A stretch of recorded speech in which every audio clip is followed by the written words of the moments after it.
Hello and welcome. It's been a week where Israel settled the score, in the words of Benjamin Netanyahu, after the head of Hamas, Yahya Sinwar, was found and killed, assassinated in the south of Gaza a year and 10 days after the massacre of October the 7th that he orchestrated.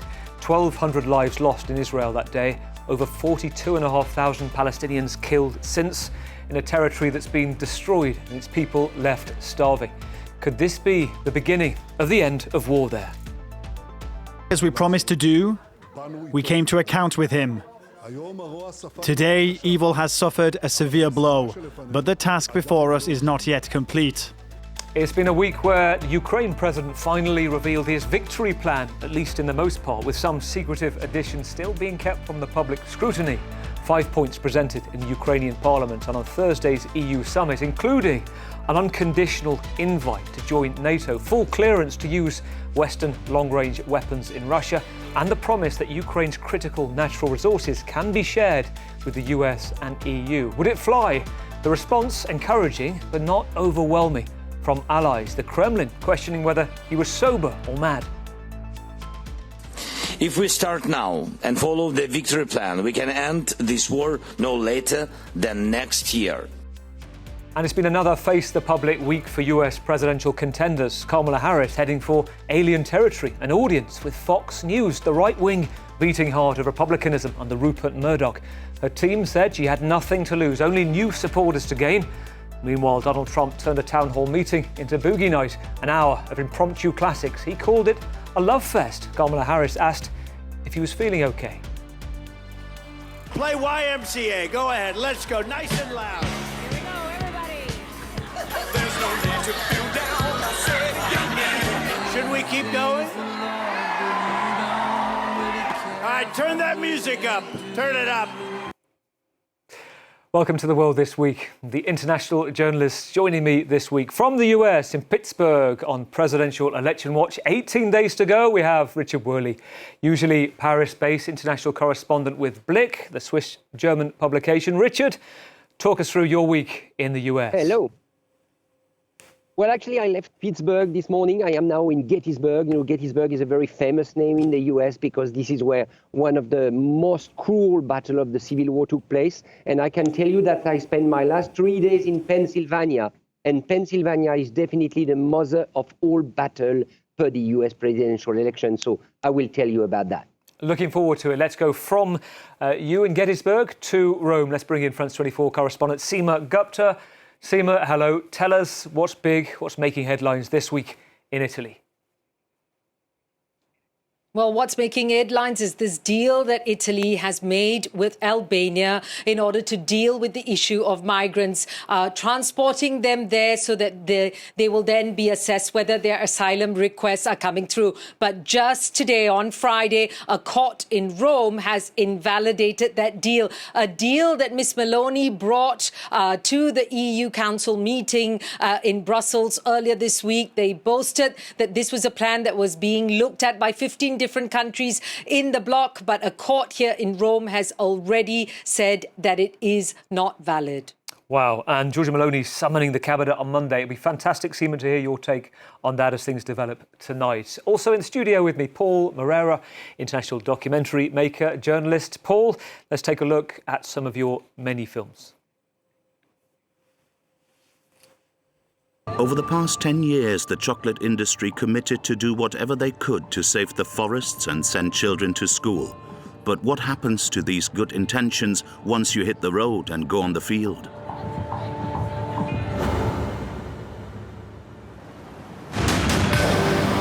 Mayo Zambada es el principal cerebro del narcotráfico aquí en México. This is a guy that's been on the run for over 20 years.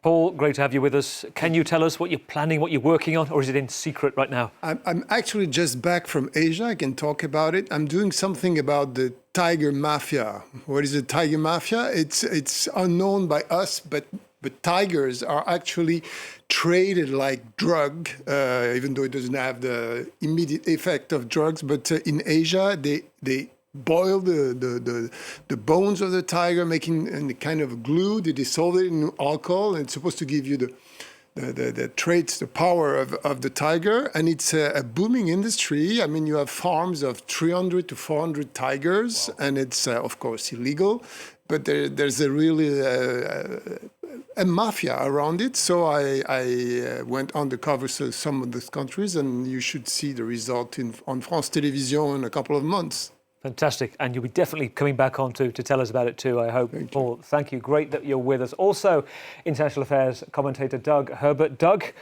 it's not been a quiet week. It's been, such a quiet week. I had time to go see a film, right? There's no news, right? So what do you do? I went to see The Apprentice. It's the Trump, documentary, biopic, the film that's censored, all but censored in many cinemas across the U.S. So, I took advantage of the fact I live in Paris to see a Trump film. Interesting. It's an interesting film, and I think the irony of it is, even though the Trump campaign is suing over this film, it actually, in an artistic sense, I think portrays a very human side of Donald Trump. It gives you sort of insights into how he became the candidate and the politician he is today. So it takes you through, it's about his fixer as well. I'm not, no spoilers. Okay, no spoilers. Iranian-Danish movie, you recommend it? I do recommend it. I think it's actually very well made as a movie. Okay. Gives you a lot of insights. Okay, there's film now with Doug Herbert. Doug, thank you. It takes us to the start of the programme, because 7 minutes to 8 in the evening, Tel Aviv on Thursday. This tweet, 3 words from the Israeli Defence Force: Yahya Sinwar eliminated. The Hamas leader who orchestrated the atrocities of October the 7th, who'd been hiding in tunnels in Gaza since then, or so we thought. The biggest strategic loss for the militant group so far, the man who it said controlled all aspects of political, military power, found killed on Wednesday, moments before captured by drone as he sat in a dusty armchair in the ruins of a room in Rafah, throwing a stick at a drone. To the people of Gaza, I have a simple message. This war can end tomorrow. It can end if Hamas lays down its arms and returns our hostages. In the same week, the US issued what amounts to an ultimatum to Israel, the warning of cutting military supplies and support unless aid to Gazan civilians is stepped up ASAP, given the lack of humanitarian aid, basic food getting in, and the effective siege on part of the north, including the Jabalia refugee camp. This is no way to live. 2 or 3 families are living in each room. Is this a life? If the children want to shower, we have to wait until we manage to find a shop where we can bathe them. Hours after that threat, 50 trucks of aid rolled into northern Gaza Strip. The Israeli military body that oversees the distribution in the coastal enclave called Kogat issued this update to its social media account, assuring people that more food was coming in. Well, let's start with Yahya Sinwar. Paul, reflecting on this 24 hours on, how big a moment is this, and what do you see as the ripple effect from here? Well, first, it's not the first Palestinian leader who is gone down by the Israeli army. I mean, the war has been going on for so long now, and it doesn't stop any kind of armed struggle from the Palestinians. So now they should take advantage of this moment to talk politics. What is going to happen next? This war has to end. I mean, it's for the Palestinians, but also for Israel. Their image is very damaged all over the planet. Come back from Asia, and really now they should stop bombing civilians in Gaza. It's really important for everybody, even for Israel's political space in the world. And now, who are you going to talk to think? More or less, people who are interested in this area of the planet have a name. It's Marwan Barghouti is in jail right now for like 20 years. He has been in jail. He is respected by the hardliners and also by the Palestinian Authority. He speaks Hebrew. He speaks English. I think he's the only option, the only man that can federate all the political space of the Palestinians, and that's the only option, the political option there is, to start talking about peace between Palestinians and Israelis.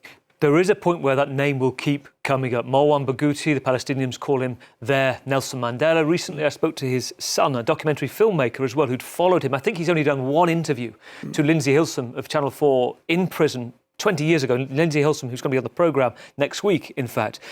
So there's very little known, and the Israelis, as yet, making no mention of whether he will come out. It's a very interesting point that will come up again. Doug, Paul's question. What happens now in the vacuum of Hamas? Well, right. The conventional wisdom, what everyone seems to be saying in their great aunt, is now is the window of opportunity. You know, Netanyahu should declare victory. He could sell that to the people politically. So, seize the moment. But not so fast, not so easy. Let's not forget, on the one hand, it's easy to say that now that the man, Yahya Sinwar, who is perhaps the most hardline, very hunkered down in his stance, make no concessions, you do not negotiate. He was going for the long game here. Now that he's out of the equation, it should be easier. Anyone who comes along, by almost definition, should be easier to negotiate with.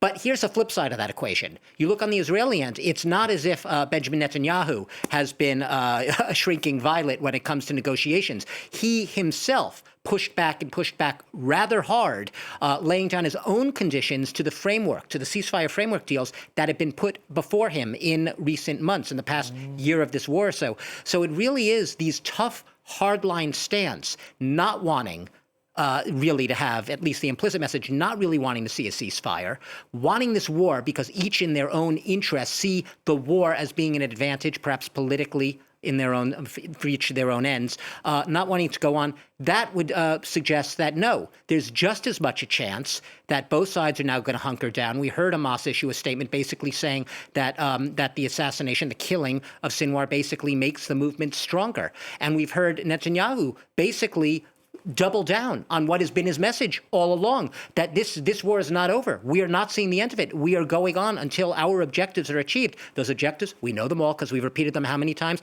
20 million times on this set, to destroy Hamas and to make sure that it no longer poses what he sees as an existential threat to Israel. And we hear President Biden saying this is a possible moment for a path to peace. But as you mentioned, doubling down of Benjamin Netanyahu, this rhetoric we keep hearing about if you're not a strong man in the Middle East, that he says, your roadkill. Seema, in Rome, very interesting to get your take on a day that we have Giorgia Meloni in Beirut, the first leader internationally to go there since October the 1st, since Israel's incursion.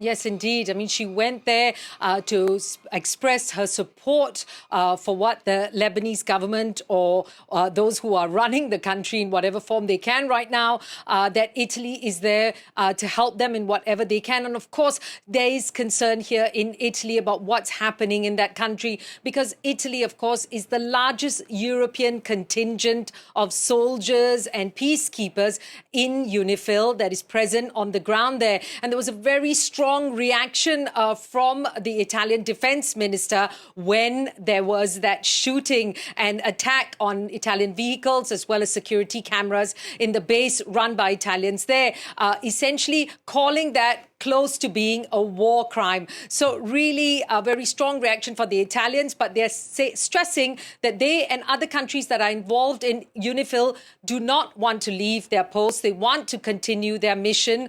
Italy having more than 1,000 soldiers on the ground, personnel on the ground, saying they're in it for the long haul, and they will not allow Israel to determine the terms. They said very clearly the UN and Italy are not taking any orders from Israel about what happens in Lebanon. Not taking any orders, that's something that President Biden might be familiar with. In the US, Richard, talk us through the latest, what appears to be an ultimatum. The US State Department saying it's not an ultimatum, that military supplies could be in jeopardy unless humanitarian aid is stepped up in 30 days. Well, I watched the news this morning here in the US, and I can tell you everybody is focusing on the fact that this Gaza conflict may be absolutely crucial for Kamala Harris' campaign.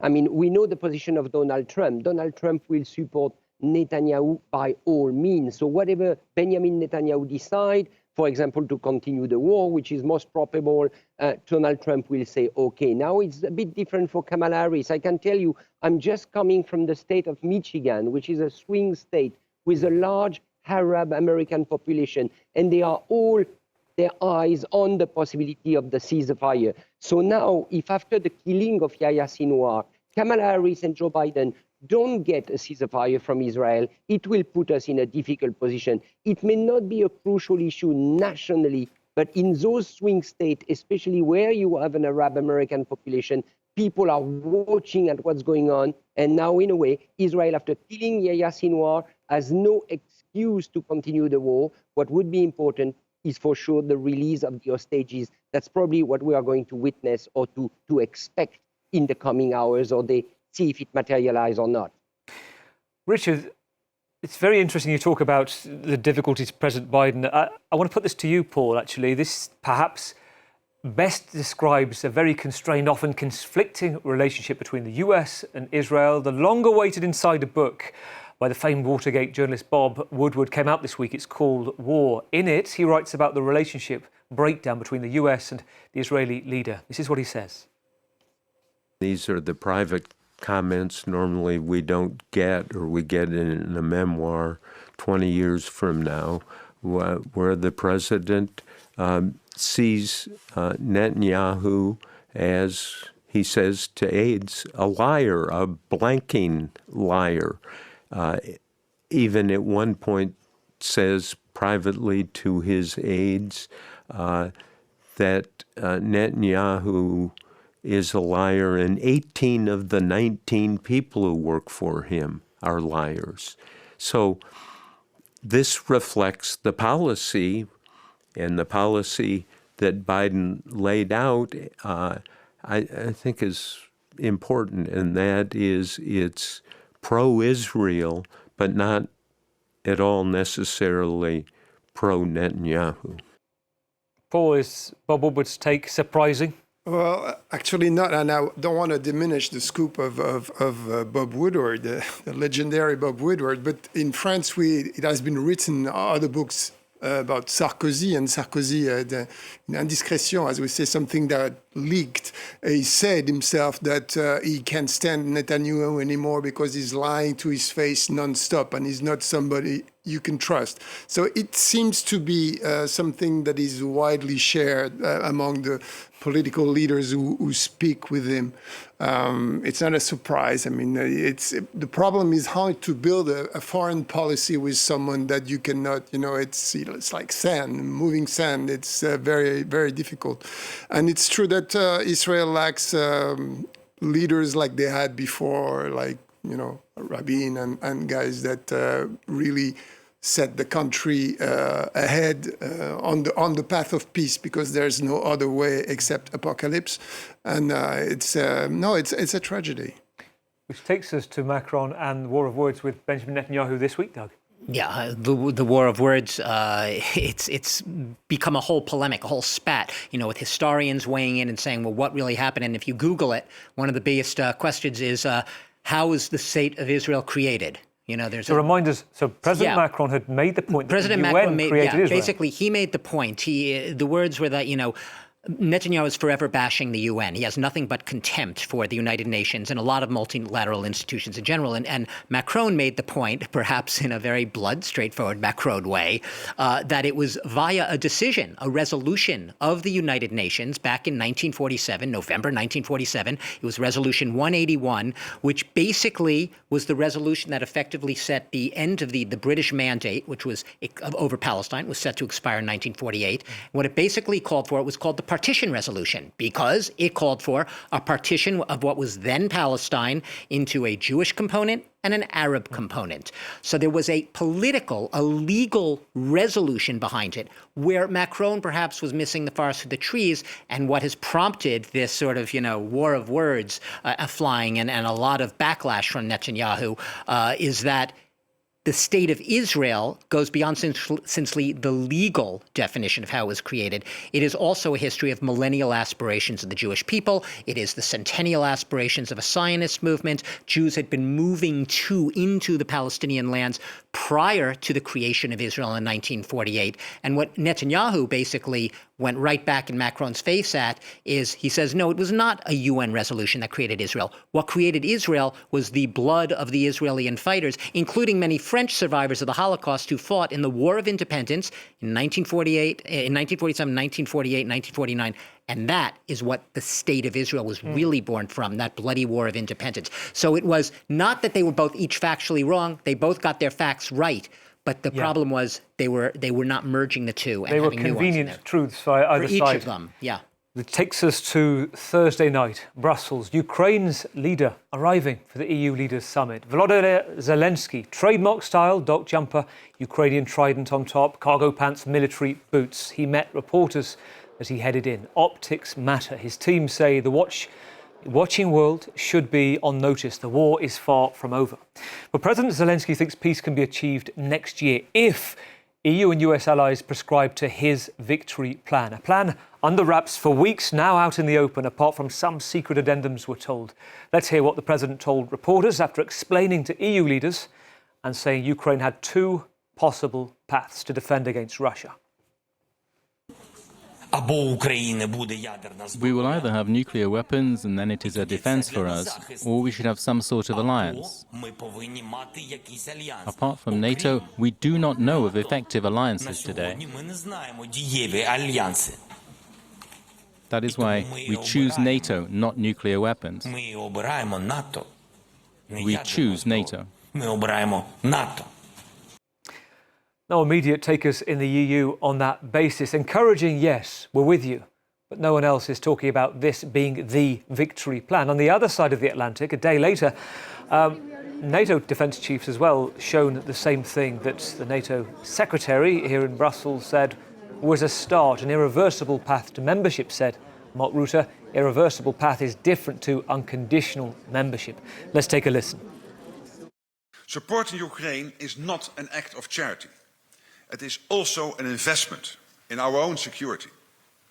Because the cost of letting Putin have his way would be much higher than the cost of supporting Ukraine. Ukraine's fight is our fight.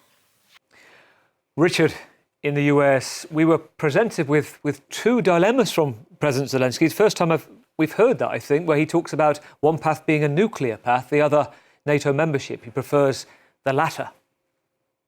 That's right. And you have to put this Zelensky visit in Brussels and in Germany in the context. It is the last visit overseas by President Biden before the November 5th election. President Biden is in Germany at the moment. He's talking with the French, German and British leaders.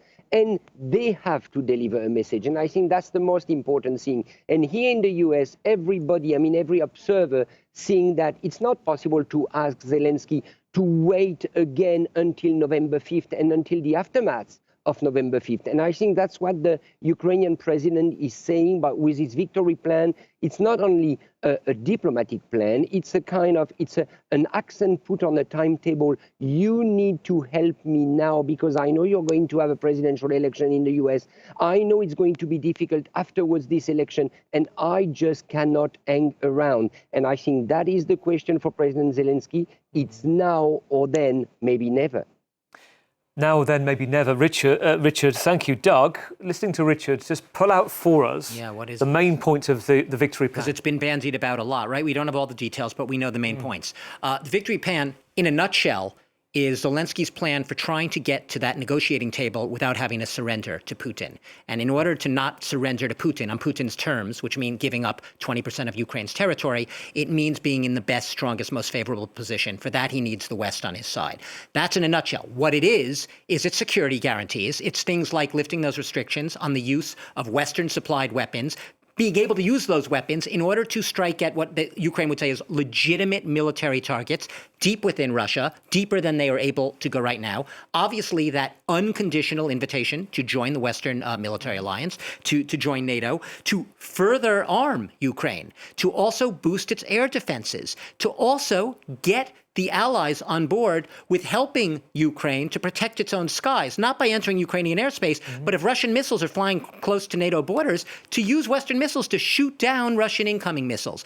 He wants to have a position where he can go, because he knows he's going to at some point be almost frog march to that negotiating table. He sees that date coming. He wants it to be obviously later as opposed to sooner, but he wants it to be on his terms and not on Putin's terms. That is all that matters right now, and while he can't explicitly say it, as Richard was saying, the election is the make and break thing. Trump has been all but explicit. Aid will end to Ukraine if he's elected. He is the one that urged the Republicans in Congress not to renew, who held it up for months, all that money. It will end. Zelensky knows that, but he has to play the diplomat. He has to hedge his bets. He has to play both sides, which is why he just met with Trump when he was recently in the U.S. But in the meantime, he has to get a favorable position. He is trying, basically, you could say it's against all odds, but he has no choice at this point. He has to get something more favorable to him right now. And it's worked in the past, Paul. He's asked for Javelin missiles. NATO countries said no, they got them. He asked for F-16 fighter jets. NATO countries said no, they got them. Tonight, we're hearing President Biden has said no, they haven't made any consensus over long-range missiles. What's your take here of the plan, this V plan, victory plan? Concrete and conceivable, or is it a distracting momentum mechanism, given that he keeps having to ask for more weapons? I think Zelensky wants peace negotiations and he wants to end the war. The funny thing, it's not something that a journalist can tell, but probably in years a cine director, a movie director, maybe will tell the story. Zelensky was always the man against the war, against the Russians. He was elected 70% with the first point of the program was stop the war in Donbass and find a way to speak with the Russians and make peace with them.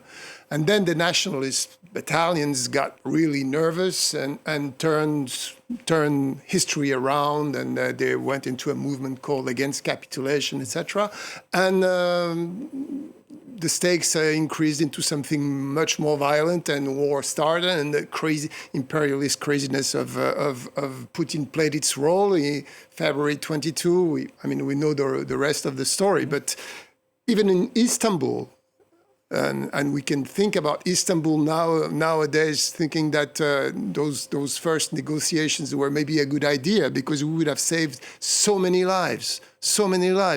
This war is horrible. All wars are horrible. But you dug into trenches with cold water, and you get slammed by the Russian missiles and by the drones, and kids die by the thousands. There must be a way towards peace. And I don't know, because the leverage is very little for Ukraine. So I don't have absolutely no magic trick to go there. But I just know that it's been too long now. You said something key as well there, amongst a number of very interesting points, which was that things that will come out later that we wish we'd have known now. One of them takes us back to Bob Woodward, his expose in war this week. Let's take a listen to the apparent conversations that he says Donald Trump has been having with Vladimir Putin since the Ukraine conflict began. Let's take a listen.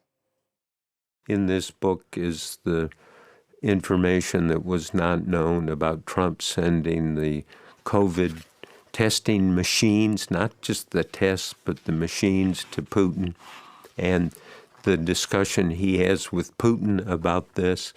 And Putin says, don't tell anyone. And Trump, I don't care. And Putin says, no, don't tell anyone, because he's looking out. This is an alliance.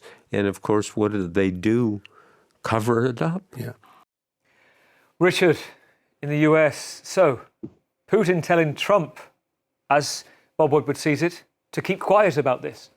Well, it was said earlier. Everybody along the side of Ukraine can be afraid of the election in November 5th if Donald Trump comes back to power, because it's very clear that he has this personal connection to Putin, or at least he believes he still has this personal connection, and he wants to use it.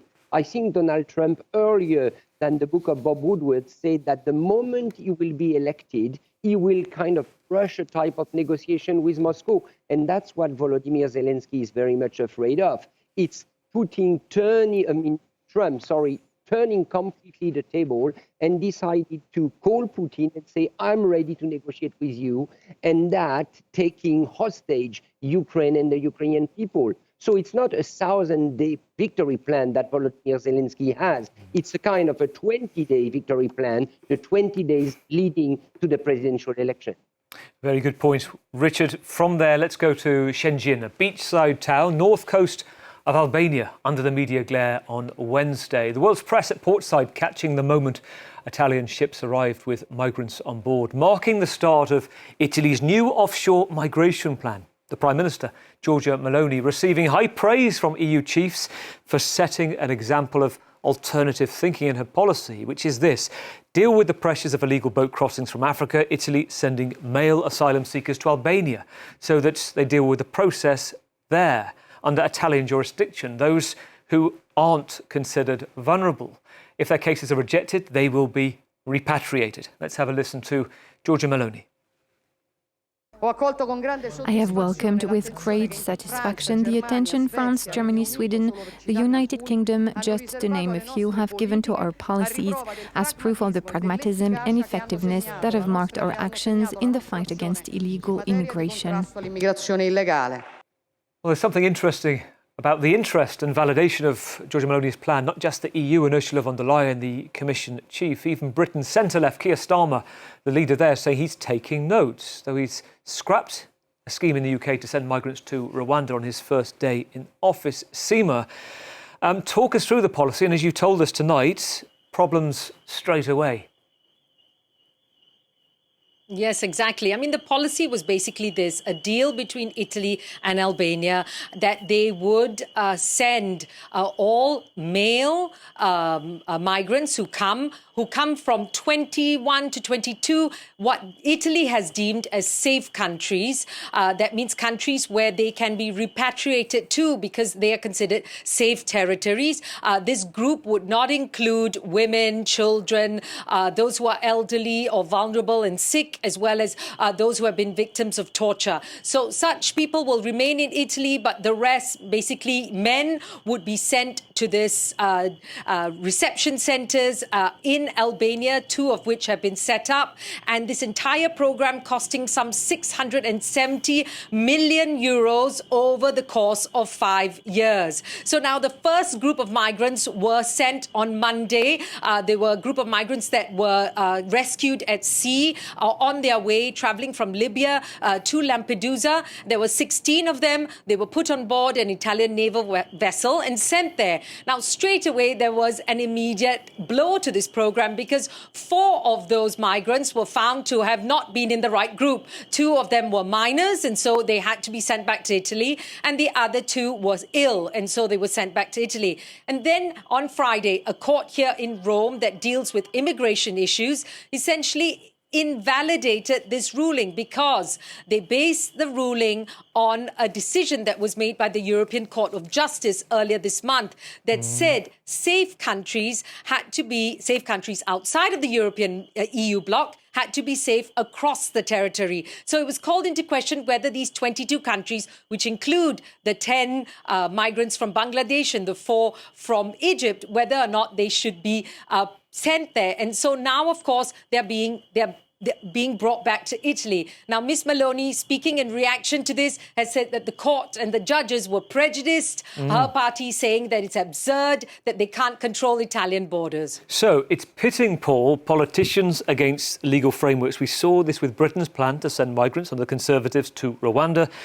In this case, the courts are saying Egypt, Bangladesh, some of where the 12 men have arrived in Albania, they're not classed as safe countries. So here's the thing. It strikes me, go back years. I covered extensively the migration crisis 2015, the Turkey plan set in motion. And the argument from human rights chiefs is out of sight, out of mind. But here's the point at the moment. It seems like this is the path the EU, most countries, want to go in.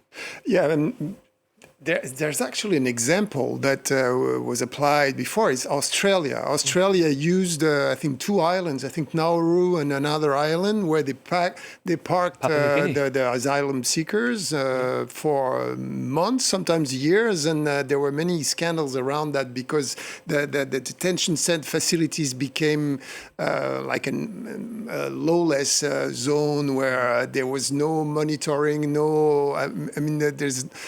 The thing is, those asylum seekers, they're should be under your legal scrutiny. But actually, when you're far away from the country, anything can happen. Albania, I don't know, maybe they fixed the record, but they had some issues with, like it was not a perfect nation state, I would say. So we don't know what can happen in the future. But if we want to look into the Australian example, there were so many instances of human rights abuses, rapes, and it was a very tough situation. So, are we going to do the same thing in Europe? Let's look closely into what happened in Australia before. We appear to be seeing, I'm going to bring you in on this, we appear to be seeing a realigning on the right in Europe. Successive elections have told us that. It's a stampede, it's not a realignment. Sorry to cut in, but this story is a really what's going on here story because, Gavin knows, right? Do a lot of our viewers know that there was just earlier this year, one of these historic watershed migration pacts struck in Europe. It was a migration agreement, years in the negotiation, that was meant exclusively to solve this problem, to figure out how to better manage the migration system, how to better manage asylum seekers, and how to deal with a better, or what they call a fair burden sharing of allocating migrants among EU members. This was big headlines. We did shows on this when this passed. It's now ancient history. What's going on? This is very political. This is about, like you said, the rightward march right now on migration in Europe, the mainstreaming of ideas that were not part of the acceptable discourse a couple of years back, which are now just taken for granted. We have seen Austria, we have seen Poland, we have seen the Netherlands, all of them in lockstep, almost souring on asylum. And this December, watch this space, 2 months from now, Germany is going to present to Parliament options for the outsourcing of migration, the external processing, in quotes, of migration. This is a trend. Which takes us, Richard, I want to get your thoughts, and then Seema straight off the back of this. So this week, another bit of news that kind of tells us about the support there is for the hard right. A trattoria Meloni opened up very close to the migration processing centre in Albania. According to the reporters, this is it. The owner is clearly a big fan. Pictures all over the place, menus dedicated to words that play on Meloni's name, all sorts of emotions. Richard, give me your thoughts on why she appears to be a very popular character on the hard right. Well, she's a popular character because she's politically talented. That's obvious, and I think our correspondent in Italy will confirm. But also because the idea that she came forward with Albania is really different from the Rwanda scheme. Yes, Paul was right to point out at the risk of abuses, human rights abuses, and taking the example of Australia. But frankly speaking, there is a huge difference. Albania is a country that wants to enter the European Union, and Albania is a country that is neighboring the European Union. So the EU has all possible leverage to make sure that these abuses will not happen in those retention camps, while it was not possible to survey what Rwanda would do with the migrants in Africa. So I think this plan is seen as a serious plan, and we should not take that out. And now coming to the European Pact on Migration, I don't think it's useless now. It's still there, but we all knew that there was a hole, and the hole was the repatriation aspect, the forceful return. And that is what we are talking now and what a number of countries want to fill in. Seema. Well, essentially, we've seen her popularity here in Italy is still quite strong. And she has come out very clearly saying, look, this is a prejudice decision by the court, but we are going to deal with it. She's called for a cabinet meeting on Monday. They're going to address it. Her interior minister has said very clearly, we're going to fight this in the courts. We think that what this decision has been made is wrong. Of course, the opposition here in Italy trying to be very clear and saying, look, she has no right to be doing this. It's very clear. The courts are on our side. The legal precedent is there. And so they are merely following the rules. But they're also highlighting the costs of all of this. Because, of course, their argument, it's hundreds and millions of euros that are being spent on this, which could be spent perhaps on the healthcare and education for Italians. So we'll see how far their idea can go across, but Ms. Meloni, for her part, is a good communicator, as we've seen both at the EU level, but here in Italy as well. OK, that takes us to our last issue of the week, Wednesday night. Fox News night, 7 million, I should say, and million people in the US watching Kamala Harris interview. Record audience for a rare moment. A Democratic candidate choosing to come on a network seen as a Republican go-to. One seen by many as Kamala's moment in the Lion's Den, or the Bear Pit. She sat down with anchor Brett Baer. Here's a snippet. You're not Joe Biden, you're not Donald Trump, but nothing comes to mind that you would do differently? Let me be very clear. My presidency will not be a continuation of Joe Biden's presidency. And like every new president that comes into office, I will bring my life experiences, my professional experiences, and fresh and new ideas. I represent a new generation of leadership. Richard, what did you make of it? Was she strong? Was she weak? Or a bit of both? Well, first of all, concerning Joe Biden, it was a must. She had to distance herself from Joe Biden. Joe Biden, for a reason that I have difficulty myself to understand, his end of presidency has completely blurred what he has achieved during those last 4 years. He is becoming a kind of unpopular figure, probably because of the age, probably because of the controversy about his candidacy. So she had to distance herself from Biden. Now, let me talk about the campaign very quickly. I'm here in Pennsylvania. This is the key battle state, the key swing state. And what I heard this morning in this cafe here from the chairman of the county committee of the Democrat Party is they are canvassing like hell. The Democrats are there in every county to find the voters and to convince them to go to vote. And apparently this is not the case for Trump. So what I suspect is that there is a dimension that we don't see as journalists. We focus on Trump, whatever he says, whatever he does. But the Democratic campaign is actually very strong, very organized, and I am being told very efficient. So let's see if it will have an effect. And a very interesting week that Donald Trump had. He called himself the father of IVF at one point, having said that earlier he wasn't sure what it was and he has to ask the campaign secretary about it. Doug, also take us to... Well, I want to see the images as you commentate over the top of it. This Dance and Sway? It's the Dance and Sway, the impromptu concert in Pennsylvania. Let's take a look. Before, because today we're going to sort of look forward to it. We've done really well with the Hispanics ever done like this, and most people haven't. What are the three virtues that you see in Vice President Kamala Harris? That's a very hard question. That's the toughest question. The other ones are easy. I'm not a fan. I think she's harmed our country. Yeah, that wasn't the dancing, but that was equally revealing. I think you had to live under a rock in the past week, or at least not care at all about the U.S. election, to know that basically what happened. This started as a Q&A with the state governor, and there were a few questions, and then a couple of people fell ill in the audience, and Trump sort of pounced on it as an excuse to all of a sudden turn it into a Trump DJ event, where he basically for the next 39 minutes stood there calling a playlist of songs, and sort of standing there, swaying back and forth on the stage. It obviously provoked a firestorm of comments and controversy. Some supporters, others not, whatever. But it definitely, you had the Kamala campaign, the Kamala headquarters tweeting right away that Donald Trump looked lost and confused and frozen. Kamala Harris then tweeting on her own personal account, hope he's okay. So It was the social media reactions that actually drew a lot of comments. Yeah, a take on the old Twitter, are you okay, hun? Well, we must play out with that. First of all, I want to thank Richard Worley, Swiss correspondent for Blick in the US. From Italy, Seema Gupta, France 24 correspondent, Paul Moreira, journalist, filmmaker, Doug Herbert in the studio with me. We'll see you in 7 days for The World next week.